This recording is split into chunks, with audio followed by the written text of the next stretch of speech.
할렐루야! 하나님만이 우리의 참된 소망이십니다. 하나님만이 우리의 진정한 구원이시요 우리의 반성이셔서 오늘도 영원히 우리와 함께 동행하시는 줄로 믿으시길 바랍니다. 오늘도 여러분 그 하나님을 생각하면서 그분을 바라보면서 예배 드렸으면 좋겠어요. 우리 옆에 분들과 한번 인사합시다. 참 잘 오셨습니다. 하나님은 당신을 사랑하십니다. 나도 당신을 사랑합니다. 할렐루야. 우리 교회는 사랑 충만한 교회인 줄 믿습니다. 하나님의 은혜가 충만하고 하나님이 기뻐하시는 아름다운 교회로 하나님께 드려졌으면 좋겠습니다. 자, 오늘 저는 본문의 말씀을 가지고 약속을 붙들고 기도하라 라는 제목으로 함께 은혜를 나누려고 합니다. 구약과 신약은 약속입니다. 약속. 구약, 약속할 때 약자거든요. 신약, 약속할 때 약자예요. 그래서 하나님께서 우리와 맺은 약속이에요. 언약의 책입니다. 그래서 가장 큰 언약이 뭐냐면 바로 구약에서는 너희를 위한 구원자 예수 그리스도를 이 땅에 보내주겠다 하는 약속이에요. 그 약속을 우리에게 해주셨고, 신약은 그분이 우리에게 오셔서 약속을 성취했다고 얘기하는 겁니다. 그래서 누구든지 예수 그리스도를 믿는 자마다 구원을 얻고 하나님의 자녀가 됐다 하는 얘기예요. 그런데 그것만 있는 게 아닙니다. 성경 속에는 예수 그리스도 안에 있는 모든 성도들에게 주시는 하나님의 백성을 향한 무려 7천여 가지의 약속이 기록되어 있어요. 이것은 여러분 우리에게 주시는 선물이에요. 그런데 우리가 그 약속을 잘 몰라요. 몰라서 잘 누리지를 못하는 성도들이 많이 있습니다. 하나님은 한번 약속하시면 사람과 다릅니다. 사람은 때로는 형편에 따라서 그 약속을 어기기도 하잖아요. 그죠? 실컷 약속해놓고 안 지켜요. 그러나 하나님은 한번 약속하시면 따라합시다. 반드시, 분명히, 확실히 지키신다. 여러분, 하나님의 약속과 우리 약속이 다른 점이 그거예요. 하나님은 한번 약속하시는 것은 반드시 지키는 거예요. 그러므로 여러분, 우리도 하나님 기도할 때도 그 약속을 붙들고 기도해야 되는 거예요. 하나님, 우리에게 약속하셨잖아요. 하나님, 그 약속대로 이루어 주세요. 그런 기도가 힘이 있는 기도예요, 여러분.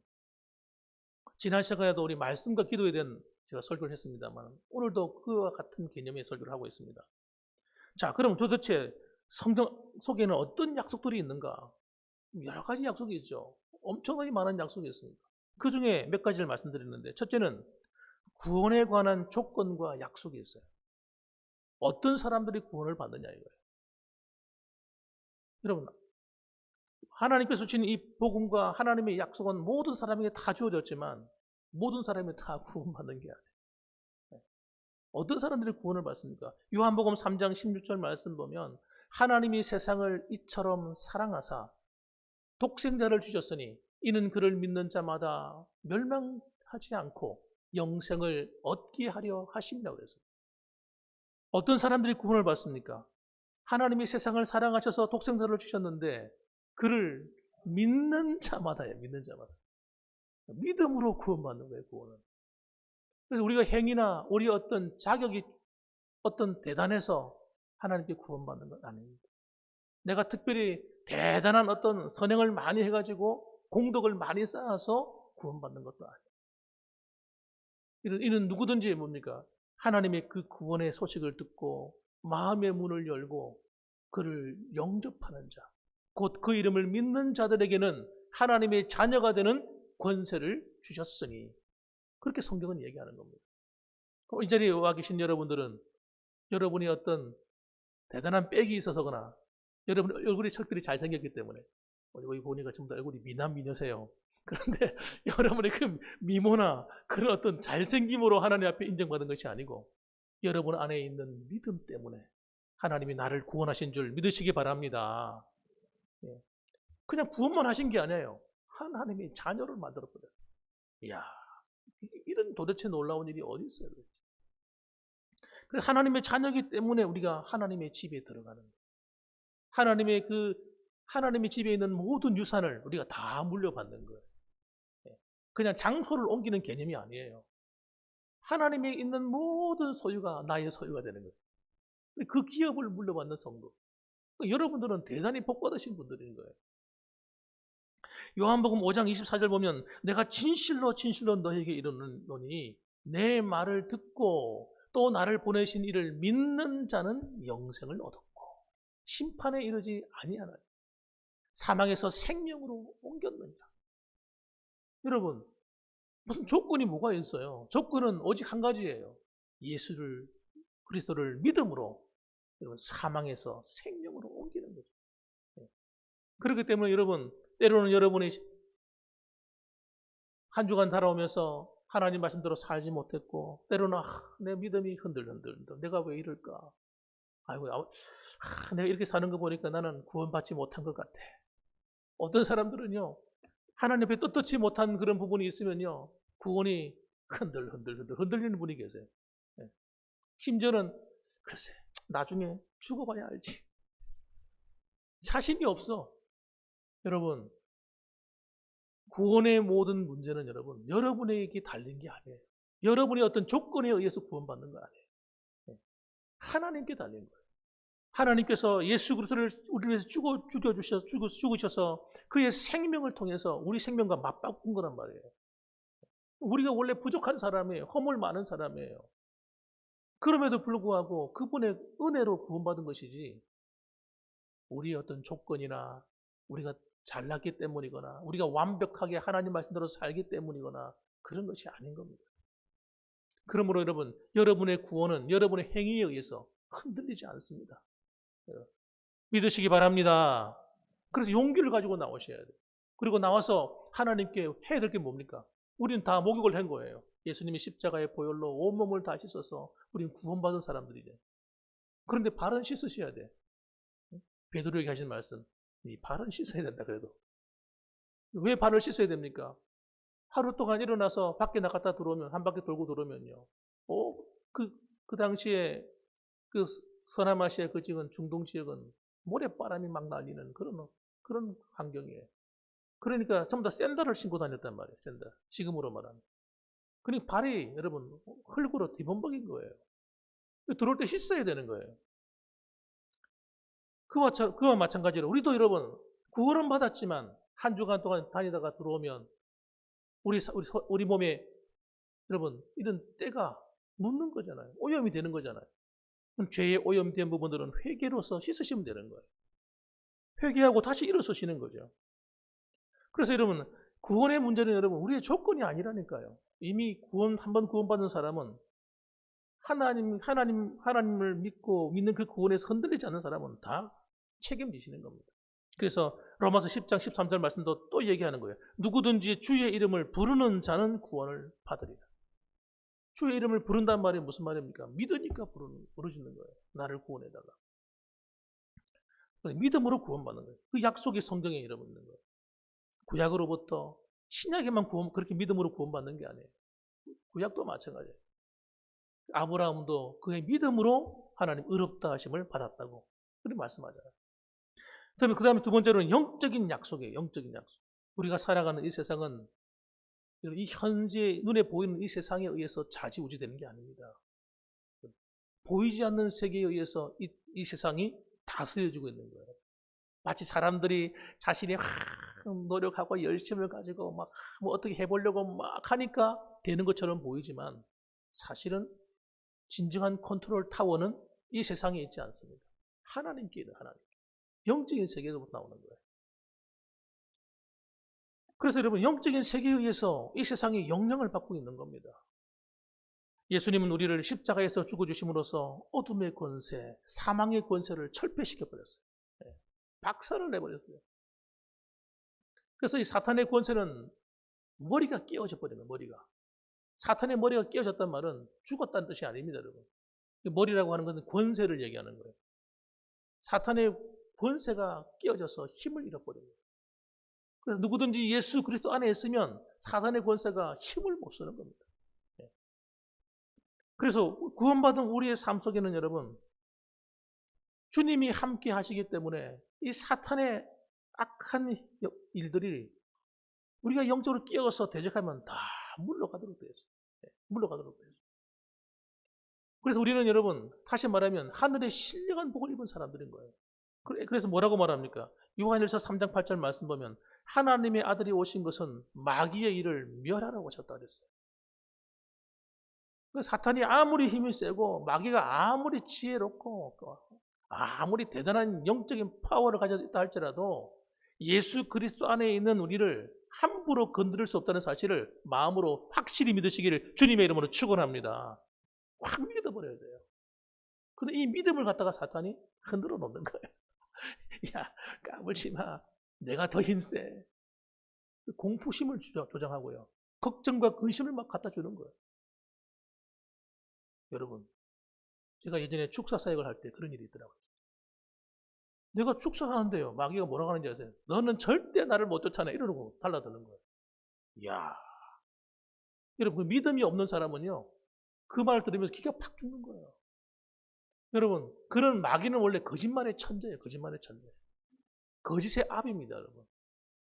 우리 왜 그렇게 속이는 거예요? 너는 예수 믿어도 넌 내 거야, 내 거. 내가 공격하면 너는 꼼짝 못해. 막 겁을 주는 거예요. 여러분. 그래서 제가 어떻게 했겠어요? 제가 다른 건 좀 부족해도 믿음만은 확실했거든. 사탄아, 물러가라.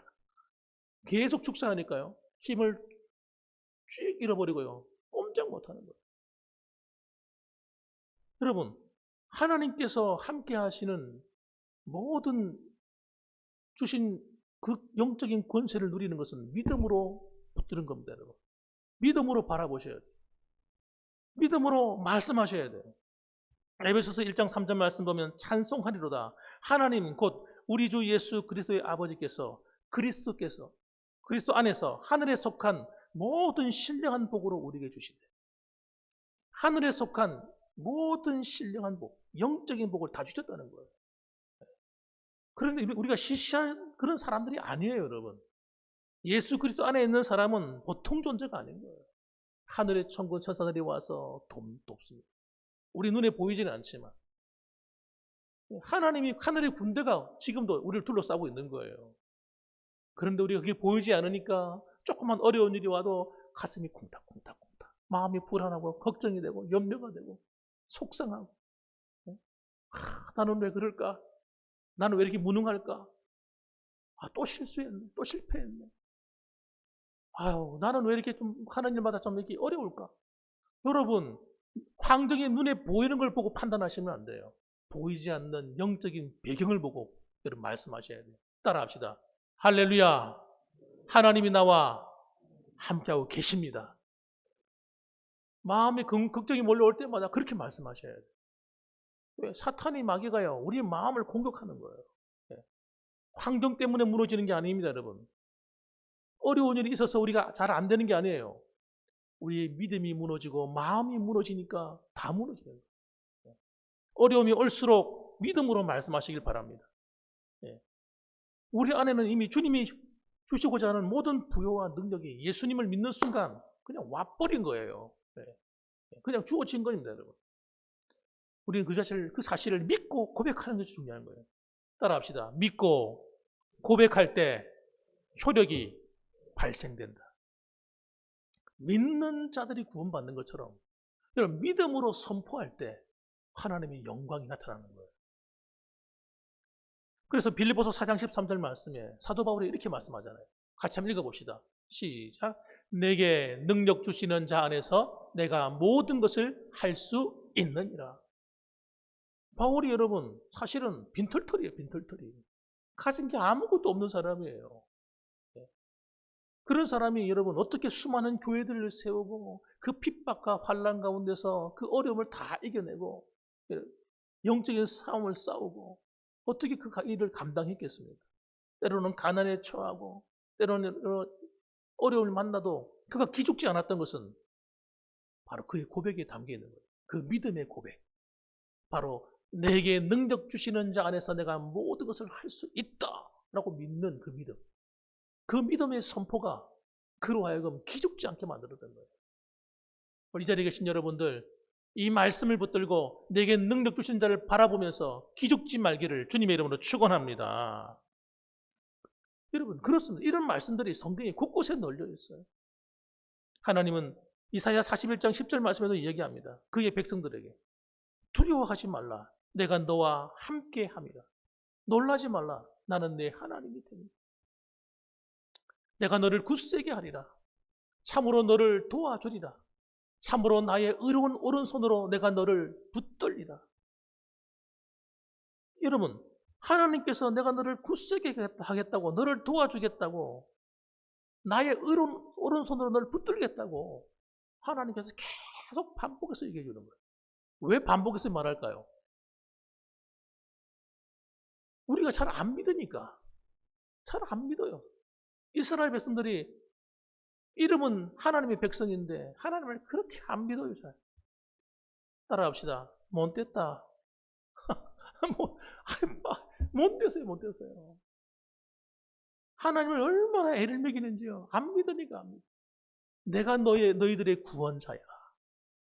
이방에 있는 저 큰 나라들이 너희의 구원자가 아니야. 바알이 너를 구원하는 것이 아니고 내가 너희의 구원자야. 아무리 이야기를 해줘도 못 알아들어. 여러분, 세상에 있는 백이나 여러분이 가지고 있는 돈들이 여러분을 보호하고 지켜주는 게 아닙니다. 하나님이 여러분의 구원자요, 하나님이 여러분을 지키고 도와주신다는 사실을 믿으시기 바랍니다. 이걸 확 믿어버려야 돼. 의사들이 여러분을 도와주는 게 아니에요. 하나님이 허락이 떨어져야 돼. 하나님을 바르게 믿으셔야 돼요. 그 믿음 안에 있으면 모든 환경이 움직인다. 세 번째 약속은 뭐냐면 물질에 대한 약속이에요. 하나님은 이스라엘 백성들로 하여금 모세의 율법을 따라서 항상 하나님이 전에 나올 때에 빈손 들고 나오지 않도록 했어요. 그래서 하나님 앞에 예물을 드리고 또 번제물을 드리고 또 10분의 1을 구별해서 또 11절 하나님께 드리기도 하고 이렇게 해서 하나님 앞에 하나님을 섬기도록 했습니다. 하나님은 여러분 우리가 해야 될 일 가운데 먼저 해야 될 일과 나중에 해야 될 일이 있는 거예요. 사람들은 하나님한테 먼저 받는 걸 좋아하잖아요. 하나님 나 축복해 주세요. 나 돈 좀 주세요. 하나님 주세요. 이 문제 해결해 주세요. 저 문제 해결해 주세요. 이렇게 말하잖아요. 근데 하나님은요. 하나님께 나올 때 빈손 들고 나오면 안 돼. 왜 그렇게 말하겠습니까? 그 물질이 너의 문제를 해결하는 거 아니야. 내가 너의 문제를 해결하는 하나님이야. 사람들은요, 물질이 우상이거든요. 대부분의 세상 많은 사람들은요, 물질이 최고예요. 네? 그래서 여러분, 돈을 갖다 얻기 위해서 수단과 방법을 안 가리고 살아요. 그리스도인들도 만약에 그렇게 살면 어떻게 됩니까? 세상 사람과 하나도 다를 바가 없는 거예요. 그래서 세상 사람들은요, 돈을 많이 벌려고 하면요, 순수하게 많이 버는 사람들은 드물어요. 거의가 좀 불법을 행해서 돈을 벌어요. 잘 기억하셔야 돼요. 하나님이 우리를 축복하시면 여러분, 불법을 통해서 버는 게 아니에요. 하나님이 주신 축복은요, 그냥 하나님 부어주시는 거예요. 내가 동쪽으로 가면 물질이 동쪽으로 따라와요. 내가 서쪽으로 가면 서쪽으로 물질이 따라와요. 여러분, 내가 준비만 되어 있으면 하나님 앞에 내가 믿음이 준비가 되고 그릇이 준비가 되면 하나님은 그냥 주시는 거예요. 왜? 지금 하나님의 일을 하기 위해서 하나님의 일은 여러분 물질이 없이 안 돼요. 전도하는데 선교하는데 물질이 없이 어떻게 선교가 되겠어요? 교회를 세우는데 돈이 없이 어떻게 교회가 세워지겠어요? 그러니까 하나님은 그 교회에 있는 성도들을 축복해 주셔야 하나님의 일이 가능해지는 거예요. 그러니까 하나님은 누구를 축복하시겠냐고요. 우리가 하나님을 향한 바른 믿음만 가지고 있으면 하나님은 우리에게 물질의 축복을 안 줄 수가 없도록 되어 있다니까요. 시스템 자체가. 그래서 교회가 복을 받는 거예요. 성도들이. 그런데 우리는 어떻게 생각합니까? 돈을 하나님께 드리는 것을 아깝게 생각합니다. 아깝게 생각하면 안 돼요, 여러분. 하나님께 드리는 것을 축복받는다고 생각하셔야 돼요. 하나님께 하나 드리면 하나님은요, 하나를 받아 드시고는 할렐루야 꿀꺽. 그러고는 여러분 삼켜버린 분이 아니세요. 하나님께 무슨 돈이 필요합니까? 하나님께는 물질이 필요하지 않아요. 그런데 물질을 우리에게 드리게 함으로써 우리의 중심이 물질이 아니라 하나님께 있기를 원하시는 거예요. 하나님께 기도하며 살기를 원하시는 거예요. 하나님의 능력을 통해서 잘 되기를 원하시는 거예요. 그래 우리가 교만해지지 않습니다. 하나님의 은혜 없이 자기의 노력으로 돈을 많이 번다고 느끼는 사람들은 여러분 얼마나 교만한지 모릅니다. 사람을 우습게 생각해요. 가난한 사람, 돈 없는 사람, 이런 사람들은 완전히 알로 취급해요. 심지어는 목사도 우습게 생각해요. 자기가 돈이 있다고. 아니 돈이 있는 거지. 그게 여러분 무슨 대단한 겁니까? 하나님이 한번 확 불어버리면요. 아무것도 아닌 게 돈이에요. 벌 때는 수고해서 벌지만 한번 날아갈 때는 여러분 어디로 갔는지가 없어. 한번 불어버려요. 별거 아닌 겁니다, 여러분. 그래서 하나님은 여러분 우리가 이 물질이 우상이 되지 말라는 거예요. 하나님을 바르게 사랑하는 마음 우선을 탁 두라는 거예요.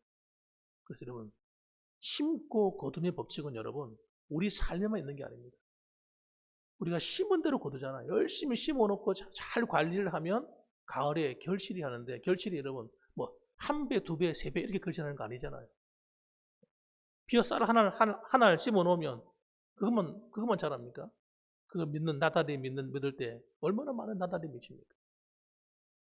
하나님이 한번 우리를 축복하시면요. 그 열매가 100배라니까요. 60배, 30배라니까요. 그래서 여러분 심고 거두는 법칙이 있기 때문에 내가 심는 게 있어야 돼요. 하나님 옆에. 하나님 옆에 심지 않고 대단한 기적이 일어날 걸 기대하면 안 돼요. 그건 욕심이에요. 욕심. 하나님 앞에 심지 않고 헌신하지 않는데 거기 무슨 하나님의 축복의 일이 일어날 수 있겠어요? 이건 여러분 대자연의 법칙인 것처럼 영적인 법칙이기도 합니다. 하나님 앞에 내가 드리면요. 저는 하나님께서 희한한 일로 갚아주는 경험을 했습니다. 나도 돈이 없는데 돈이 없음에도 불구하고 교회에 뭐 필요한 일에 돈 헌금을 하잖아요. 그럼 하나님께서 갑절로 돌려주시는 거예요. 이게 도대체 어디서 돈이 나오는지 모르겠어요. 빌립보서 4장 19절 보면 이 헌금도 여러분 많이 심는다는 것도 여러분 이게 돈이 많다고 많이 심는 게 아니더라고요. 빌립보 교회는 모든 교회들 가운데 가장 약하고 가난한 교회입니다. 그런데 하나님을 위해서 일한다고 하면요. 어려운 사람을 돕자고 하면요. 가장 앞장서서 돕고 섬기는 교회가 빌립보 교회예요. 바울이 그렇게 말했습니다. 너희의 극심한 가난이 오히려 다른 사람들을 위해서 더 헌신하게 만들었다. 그렇게 얘기합니다. 여러분 하나님 앞에 드리는 이 마음이 얼마나 이쁘냐면 바울이 이렇게 축복합니다. 나의 하나님이 그리스도 예수 안에서 영광 가운데 그 풍성한 대로 너의 모든 쓸 것을 채우시기를 원한다. 그렇게 축복했단 말이에요. 채우시리라. 따라합시다. 너희 모든 것을 채우시리라. 그냥 채우는 게 아니라 풍성한 대로. 이게 주님의 마음입니다. 주님의 마음. 그런데 이런 주님의 마음이 마음껏 축복이 가야 되는데 갈 수 없는 사람이 되지면 안 되는 거예요. 물질 하나 들고 벌벌벌 떨고 하나님께 드리는 걸 아까워하고 이러면 안 돼요. 이래가지고 복을 받을 수가 없어요. 하나님의 기쁨으로 헌신하는 성도가 되시기를 주님의 이름으로 축원합니다. 그래서 시편 84편 11절 말씀 보면 여호와 하나님은 해요 방패이시라. 여호와께서 은혜와 영화를 주시며 정직하게 행하는 자에게 좋은 것을 아끼지 아니하실 것임이니라. 하나님이 좋은 것을 아끼지 않으시는 겁니다. 저와 여러분이 그렇게 되셨으면 좋겠어요. 사도 요한도 당시에 순회하며 복음을 전하던 전도자들을 위해서 아낌없이 힘쓰는 그런 사람들을 굉장히 기뻐하고 축복했어요. 그 대표적인 사람이 누굽니까? 요한 3서에 나오는 가이오 장로입니다. 이 가이오 장로에게 하신 축복을 사람들이 얼마나 좋아하는지 몰라요. 그 성경 구절을. 그런데 그의 삶을 본받지 않잖아요. 그의 삶을 본받아야 그 축복이 오는 거예요. 그는 어떤 사람입니까? 그런 자신의 집에 순회하는 전도자들, 그 당시에 그런 분들이 많이 있었는데 그런 사람들을 다 초청해가지고 음식도 대접하고 옷도 주고 돈도 주고 그 섬겼던 거예요. 그 소문이 여러분 사도 요한까지 귀에 들어오는 거예요. 이야, 여러분 보통 착한 일을 많이 해가지고 그렇게 소문이 날 수 있겠습니까? 어쩌다 한번 하는 거 가지고. 그분이 원래 그런 분이라. 그렇게 주를 위해 헌신하고 수고하고 전도자를 섬기는 거예요. 선교자를 선교하는 분들도. 그래서 그가 뭐라고 축복합니까? 이렇게 축복합니다. 사랑하는 자여, 내 영혼이 잘된 같이 네가 범사에 잘되고 강건하기를 원하노라 하고 축복해요. 우리는 얼마나 좋아하면 할렐루야, 내가 범사에 잘되고 건강하고 할렐루야 좋네 이렇게 생각하지만 사실 이 축복은 아무에게나 다 준 축복이 아니에요. 주를 위해서 헌신하는 사람에게 준 축복입니다. 네 영혼이 잘됨과 같이 범사가 잘되는 거예요. 여러분 이것이 하나님의 원리입니다. 고린도후서 8장 9절 말씀 보면 우리 주 예수 그리스도의 은혜를 너희가 알거니와 부요하신 이로써 너희를 위하여 가난하게 되심은 그의 가난함으로 말미암아 너희를 부요하게 하려 하십니다. 하나님의 소원은 뭡니까? 우리가 가난뱅이로 사는 걸 원하지 않습니다. 가난은 일종의 저주와 같은 거예요. 원래는 에덴 동산에 무슨 가난이 있습니까? 에덴 동산에 먹을 게 없어가지고 굶주렸습니까? 아닙니다. 아담과 하와가 타락하고 범죄함으로 말미암아 여러분 그런 모든 불행이 다가온 거예요. 질병도 오고 가난도 오고 환경이 전부 다 뒤집혀 버린 겁니다. 그러니까 예수님이 오셔서 그걸 고쳐놓기를 원하시는 거예요. 이 부요가 여러분 우리의 인간적인 욕심으로만 붙들고 있으면 오질 않습니다. 하나님을 섬기고 어려운 사람을 돕고 여러분 남을 섬길 때 하나님께서 이 축복도 주시는 거예요. 믿으시길 주님의 이름으로 축원합니다. 그 다음에 인도에 대한 약속이에요. 잠언서 16장 9절 말씀 이렇게 말합니다. 사람이 마음으로 자기 길을 계획할지라도 그의 걸음을 인도하시는 여호와시니라. 나폴레옹이 유럽을 정복한 후에 얼마나 어깨가 올랐겠어요. 이 사람의 모토가 뭡니까? 나의 사전에는 불가능이 없다. 이 사람이요, 완전히요, 자기 의가 충만한 사람이야. 내가 뭘 하면 못할 일이 없다는 거예요. 그래가지고 이 사람이 이제는 이 여세를 몰아가지고 러시아까지 완전 정복해버려야 되겠다 하는 마음을 가졌습니다. 그래서 출정하기 위해서 그 전날에 귀족 부인들하고 모여가지고 이야기하는데 그 앞에서 이렇게 큰 소리 친 거예요. 이번에 승전의 확신을 가지고 있으니까 내 계획을 한번 들어보십시오. 내가 이렇게 이런 계획을 갖고 있습니다. 어떻습니까? 이번에 확실하게 되겠죠? 그래 큰 소리 쳤습니다. 근데 그 부인 하나가 입 빠른 부인이 한 명 계신 거예요. 그분이 뭐라고 말하냐면 죄송하지만 인간이 계획을 하지만 그 일을 이루시는 분은 하나님이십니다. 라고 얘기했어요. 그러니까 말 조용히 그 말을 듣더니 갑자기 이 나폴레옹이 막 파한대소하고 웃는 거예요. 그 웃음이 비웃는 웃음이에요. 비웃는 웃음. 무슨 소리 하는 거냐고 부인. 내가 지금까지 계획해서 안 된 일이 없어요. 이번에도 내가 반드시 이 계획을 이룰 겁니다. 하고 이야기한 거예요. 좋게 얘기했겠습니다. 거만한 표정으로 얘기했겠죠. 거만하게 어깨 힘주고 무시하면서 얘기하는 거예요. 뭐 하나님, 뭐 신, 웃기지 마 이거죠.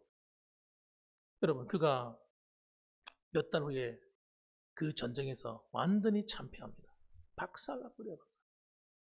그리고 여러분 1814년에 그가 퇴위하게 되고 그는 마지막에 엘바 섬에 유배가 돼서 비참하게 인생이 끝이 나는 거예요.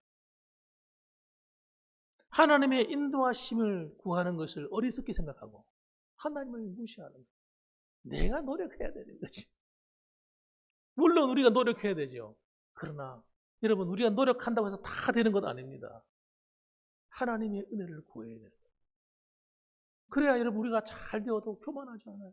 아까 말씀드린 것처럼. 겸손하는 거예요. 왜? 내가 열심히 했지만 결국 이루어 주신 분이 하나님이시기 때문에 우리가 사람들 앞에서 교만하지 않게 돼요. 하나님 앞에서 겸손해져요. 이것이 바로 지혜입니다. 잠언서 3장 5절 말씀 보면 이렇게 말씀합니다. 너는 마음을 다하여 여호와를 신뢰하고 내 명철을 의지하지 마. 여러분, 명철이 뭡니까? 자기 똑똑함인 거예요. 자기 똑똑함. 내가 이런 거야. 내가 이래. 여러분, 이렇게 하는 사람들은 위험한 사람이에요. 너는 범사의 그를 인정하라. 그리하면 내 길을 지도하시리라. 범사에 하나님을 인정하고 하나님께 기도하면 하나님께서 그 문제를 가장 좋게 만들고 그 길로 이끌어준다. 심지어는 시편 32편 8절 말씀 보면 이렇게 말합니다. 내가 네 갈 길을 가르쳐 보이고 너를 주목하여 훈계하리로다. 하나님이 어떤 분이냐? 심지어는 갈 곳을 정확하게 탁 가르쳐준다. 예. 야, 가르쳐 보여준다는 거예요. 이렇게 손가락으로 가르쳐주듯이. 주목하여 훈계하리로다. 또 부족한 거 잘못된 것이 있으면 하나님께서 그 사람을 주목해서 집중해가지고 그 사람을 위해서 때로는 훈계하신다. 그러므로 여러분, 우리가 어떤 시험을 당해도 어떤 문제를 만나도 두려워하면 안 돼요. 그 두려워하는 마음이 하나님 주신 마음이 아니에요. 어떤 악한 환경이 있다 할지라도 너무 걱정하지 마세요. 걱정하는 것이 하나님 뜻이 아니에요. 고린도전서 10장 13절 말씀에 사람이 감당할 시험 받기는 너희가 당한 것이 없나니 오직 하나님은 미쁘사 너희가 감당하지 못할 시험 당함을 허락하지 아니하시고. 여러분, 우리가 어떤 아주 어려운 일을 만났다 할지라도 그 어려움을 감당하지 못할 어려움을 주지 않는다는 겁니다. 그리고 시험을 당할 즈음에 또한 피할 길을 내셔서 다 좋은 길로 다 안내해 준다는 거예요. 그러니까 여러분, 우리는 하나님께 할 게 하나밖에 없어요. 따라합시다. 하나님, 감사합니다. 그냥 감사가 아니라 무슨 감사요? 감사. 역시 똑똑하신 분들이군요. 예. 믿음으로 감사하셔야 돼요. 하나님이 우리를 향한 약속이에요. 약속. 반드시 내가 도와주겠다. 내가 인도해 주겠다. 그리고 마지막으로 하나는 여러분, 기도에 대한 약속이에요. 오늘 본문의 이야기도 그 이야기거든요. 기도에 대한 약속이에요. 우리가 하나님을 찾고 구하면 하나님은 만나주시고 새로운 삶을 선물로 주시는데, 여러분, 그 삶에 향한 선물이 기도를 통해서 이루어져 갑니다. 예레미야서 33장 2절에 보면 일을 행하시는 여호와, 그것을 만들며 성취하시는 여호와, 그의 이름을 여호와라 하는 이가 이와 같이 이르시도다. 너는 부르짖으라. 내가 내게 응답하겠고 네가 알지 못하는 크고 은밀한 일을 내게 보이겠다. 약속을 합니다. 여러분, 왜 이스라엘 백성들은 이 놀라운 하나님 말씀을 듣고도 변화가 없었을까요? 믿음이 없는 믿음이. 하나님을 정말 안 믿는 거예요, 여러분. 우리가 예수님을 믿지만 구원은 받았다 할지라도 내 삶 가운데 행하시는 하나님을 안 믿는 사람들이 있어요. 하나님을 진짜라니까요. 천국 가는 믿음은 있는데 내 삶 가운데 하나님이 놀라운 일을 행할 거라고 안 믿는 거예요. 그래서 뭐라고 합니까? 그런 사람들에게 하시는 말씀이에요. 이스라엘 사람들아, 비록 나라가 어려운 가운데 있고 나라가 멸망한다 할지라도 잘 들어라. 너희가 나를 찾으라는 거예요. 나를 구하라는 거예요. 너는 내게 부르짖으라는 거예요. 그러면 내가 너에게 응답하고 내가 놀랍고 기가 막힌 은밀한 일을 내가 보일 것이다. 그러면서 그 밑에 9절까지 읽어보시면 놀라운 말씀들이 나오기 시작합니다. 약속의 말씀들이에요. 그래서 여러분, 하나님께 나와서 부르짖는 사람은 살아요. 어떤 어려움을 만나도 걱정할 게 없어요. 그것이 건강의 문제든 그것이 무슨 여러 가지 절망적인 환경이든 영적인 문제든 상관없어요. 하나님이 우리의 앞길을 인도하시면 끝나는 겁니다. 임옹균이라고 하는 분이 계세요. 이분이 임옹균이라는 분은 테너 성악가입니다. 이분은 지금 한국예술종합 학교에서 교수로 있는 분인데, 이분이 자기 간증을 하는 거예요. 대학 4년 때 사업에 실패한 그 아버지 때문에 너무너무 어려웠다. 학비를 갖다가 못 받으니까 가정생활이 엉망이고 학비 마련하기 위해서 얼마나 막 뛰어다녀야 되는지 몰라요. 알바를 하는데 성악을 전공하는 학생들이 이런 뭐 카페라든지 이런 데 나가가지고 노래 앞에 노래 부르고도 돈 받고 이러는 거 굉장히 수치스럽게 생각한다더라고요. 그런데 수치스럽지만 어떡할 거예요? 학교는 다녀야 되니까. 할 수 없이 그런 음식점 같은데 충무로 가가지고 노래 불러주는 거예요. 노래 불러주고. 학비와 생활비, 그리고 어머니의 입원비까지 자기가 감당을 다 했다고 그렇게 얘기하더라고요.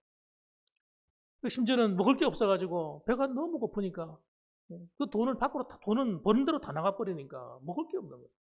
그러니까 그 수도가에서 물로 배를 채우기도 하고 이러면서 살았는데 그 펌프질에서 나오는 그 당시에 물이 굉장히 안 좋았다는 거예요. 먹고 나니까 배탈이 나가지고 그래가지고 너무 아파가지고 막 몸에 막 열병이 나기 시작하는데 몸에 열이 막 끓어오르는데 못 견디겠더라는 거예요. 돈이 없어서 병원에 안 가려고 하다가 할 수 없이 병원에 갔어요. 병원에 가니까 처방을 내주는데 좀 병원에 좀 더 있어야 된다는 거예요. 그 약을 먹어보니까 좀 낫길래 또 퇴원했다는 거예요. 병원비가 감당할 수 없으니까. 그런데 퇴원했어도 몸이 계속 열이 오르는 거예요. 잠시 조금만 괜찮았던 것 같은데 시간이 지나고 나니까 또 고열로 올라가지고 막 너무너무 괴로워. 하루에 열이 39도까지 올라가니까 할 수 없이 병원에 다시 돌아와서 입원했던 거예요. 병원에 입원했는데 안 낫는 거예요. 이번에는. 처음에 입원했을 때는 깔아앉았는데 두 번째 입원하는데도 불구하고 이때는 열도 깔아앉지 않고 너무너무 괴로워. 그러고 있는데 그가 할 수 있는 게 갑자기 무언가 깨달음이 오다는 거예요. 그 깨달음이 뭡니까? 자기가 어릴 때 다니던 그 교회. 자기가 공부한다고 바빠가지고 교회도 안 나가고 하나님을 저 멀리하고 살았던 자기를 발견한 거예요. 그때 그 할 수 있는 것 한 가지밖에 없는 거예요. 하나님, 나 좀 살려주세요. 자기도 모르게 그냥 하나님 앞에 부르시는 거예요. 하나님, 나 좀 살려주세요. 내가 당신께 돌아가겠습니다. 하나님께 돌아갈 테니까 나 좀 살려달라고. 다음 날이었습니다. 다음 날 아침에 간호사가 와서 체온계 가지고 열을 재는데 체온이 36.5. 36.5가 되면 어떻게 되는 거죠? 정상이에요, 정상. 정상으로 돌아버린 거예요.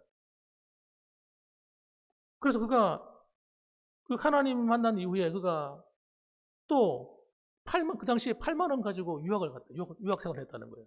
유학 가서 이태리 유학을 하면서 참 힘들고 어려웠다. 그때도 하나님이 함께 해주시네요.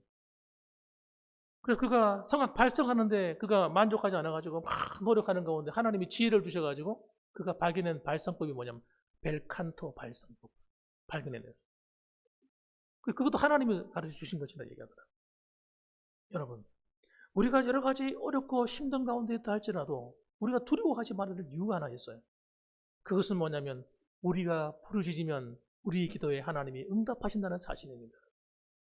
이걸 마음에 꽉 믿어버리시기 바랍니다. 왜? 하나님의 약속이니까. 그래서 오늘도 여러분 이 하나님의 약속을 기억하면서 우리가 믿음으로 하루하루를 살아가시고 믿음의 승리자가 되시기를 주님의 이름으로 축원합니다. 아멘. 기도하겠습니다.